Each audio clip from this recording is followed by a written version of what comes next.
Bon, vu que cela a l'air de vous amuser, je vous en raconte une deuxième, dans le cadre Histoire réellement vécue. Histoire réellement vécue numéro 2, arrivé en mai 1994 à Tokyo. Rimbaud et les suicides. Petite anecdote qui m'est arrivée en mai 1994. J'arrive à Tokyo au Japon pour la promotion des fourmis, et là je rencontre mon éditeur japonais Gianni, c'est un Italien installé au Japon, qui s'est associé à un éditeur japonais pour monter une maison indépendante. Je rencontre aussi mon traducteur Monsieur Tokata, rien à voir avec Bach. Monsieur Tokata est considéré comme le spécialiste de la littérature française au Japon. Je discute avec lui et je m'aperçois qu'il ne parle pas français. Nous discutons donc en anglais. Pour un traducteur de français à japonais, cela me semble un peu surprenant, mais bon. Je lui demande comment se fait-il qu'il soit connecté à ce point à la littérature française. Il me dit que c'est parce qu'il a rencontré Jean-Paul Sartre à Tokyo. Ah, dis-je, vous lui avez parlé? Je n'ose demander en quelle langue. Oui, me répondit-il, cherchait un taxi pour rentrer dans son hôtel, et j'ai appelé un taxi et je suis rentré avec lui. Mais comme il ne parlait pas anglais, et que je ne parlais pas français, nous avons juste fait le chemin ensemble et nous nous sommes souris. Il m'a semblé que nous nous sommes compris. Après j'ai lu toutes ses œuvres, et j'ai été invité systématiquement, dans toutes les émissions de télévision japonaises sur la littérature française. À songeais-je à nouveau. Donc mon traducteur ne parle pas français, et finalement n'a rien dit à Jean-Paul Sartre, ils se sont juste souris. Monsieur Tokata me demande ensuite, est-ce que j'apprécie le grand poète français Arthur Rimbaud? Je suis surpris et lui réponds que oui, enfin j'ai appris cela à l'école. Il me dit que cela tombe bien avec un air complice. Puis il me dit qu'il m'invite à manger chez lui et me demande, quelle est ma nourriture préférée, car justement il compte me faire ce plat pour le dîner. Eh bien, lui dis-je, moi, ce que je préfère c'est la nourriture japonaise. À Paris, je mange pratiquement tous les jours des sushis, c'est mon plat préféré. Aussitôt Monsieur Tokata affiche un air contrit. Les quoi? Eh bien les sushis, vous voyez de quoi il s'agit, demandai-je avec le maximum de détachement que peut avoir un gaijin, étrange et barbare en terre sacrée. Des sushis? Vous n'en mangez pas? Eh bien non. Disons plutôt que nous en mangeons au restaurant, ou pour les mariages ou pour les naissances. C'est assez rare. Alors vous avez prévu quoi pour ce dîner? Eh bien un steak frites. Je garde mon sourire. On nous a signalé que tous les Français adoraient les steaks frites. Écoutez, je dois être une exception, mais je suis plutôt végétarien, je ne mange tout au plus que du poisson ou du fromage. Le dernier steak frites que j'ai avalé, cela devait être il y a 4 ou 5 ans. Son visage se décompose. Pas de problème, dans ce cas nous allons vous faire des sushis, dit-il. Entre-temps je retrouve mon éditeur Gianni, et lui demande comment se fait-il que mon traducteur ne parle pas français. Eh bien m'avoue-t-il, c'est un peu compliqué. Voilà.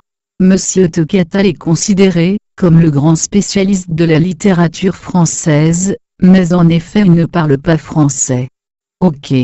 Donc j'avais son nom mais il était incapable de faire le travail.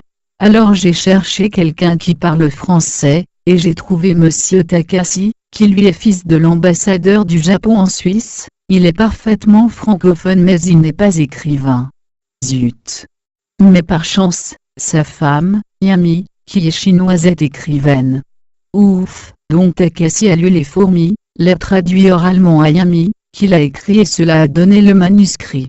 Cependant Monsieur Tokata trouvait injuste que son nom soit sur la couverture en tant que traducteur, alors qu'il n'avait strictement rien fait sur le projet.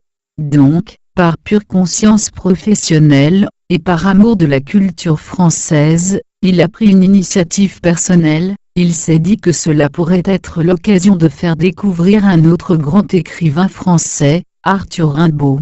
Il a donc intercalé des poésies de Rimbaud au milieu de ton texte sur les fourmis. Beaucoup de poésie?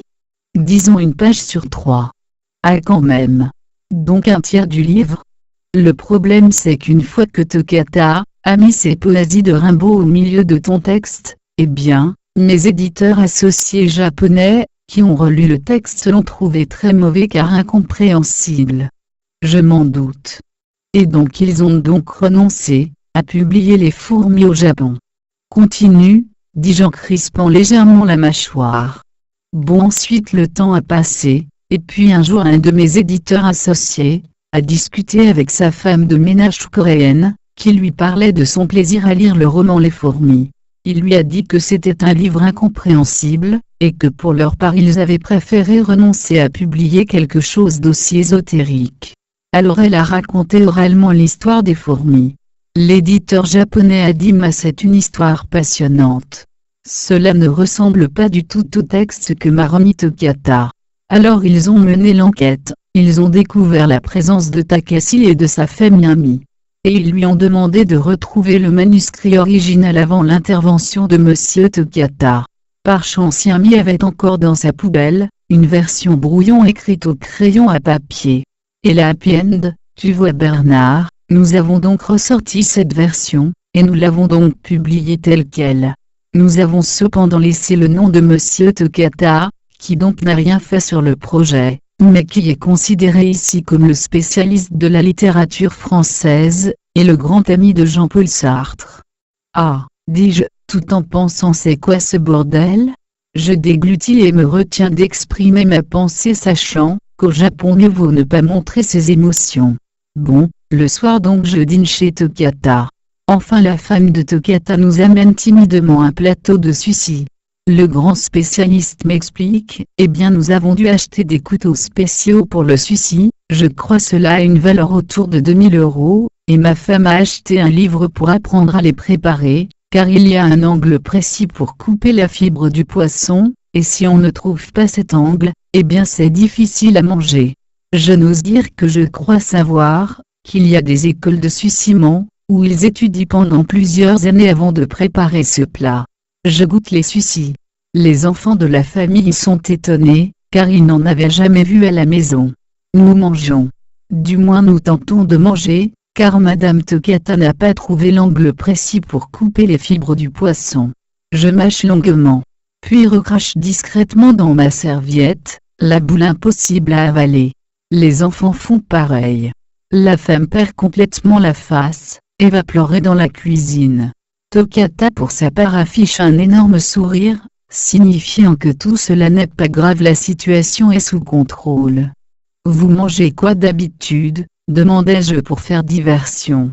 Eh bien des pizzas, ou du poulet avec des pâtes, signale-t-il en buvant de la bière pour essayer de faire passer la poule de poisson mâché, qu'il a lui-même coincée dans le gosier. Ah donc vous mangez en fait, un peu comme nous? Oui, dit-il en éclatant d'un rire forcé, qui est censé me faire oublier la disparition soudaine de sa femme. Avant de partir Monsieur Tokata me prend le bras. Je crois que Gianni vous a renseigné sur l'histoire du manuscrit, mais il faut que vous sachiez, me dit-il, j'ai combattu jusqu'au bout pour mettre le plus possible de poésie d'Arthur Rimbaud dans votre texte, afin que le public japonais découvre les deux auteurs simultanément, vous et lui. Évidemment les éditeurs m'ont demandé d'en enlever, mais au dernier moment, juste avant que cela ne parte à l'impression, il me fait un clin d'œil complice, j'ai quand même pu en rajouter plusieurs. Cela vous fait plaisir, non?